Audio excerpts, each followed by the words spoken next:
What do you think is at stake for churches, and why should churches spend time in investing Mm. resources and time in apologetics, local churches? Yes, there are a number of reasons that could be given for this, but to cut to the simplest reason, I think, is if we don't do this, we're going to lose our youth. Hmm.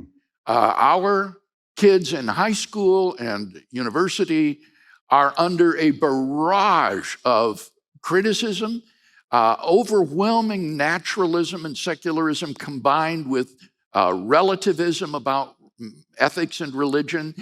And quite honestly, if we do not, from a very young age, teach our children the rational foundations for faith, then increasingly they're going to walk away from it in high school and university. So for the sake of your own children, I would implore you to study apologetics and to teach it to your children simply at first, and then with increasing depth as they grow older. Amen.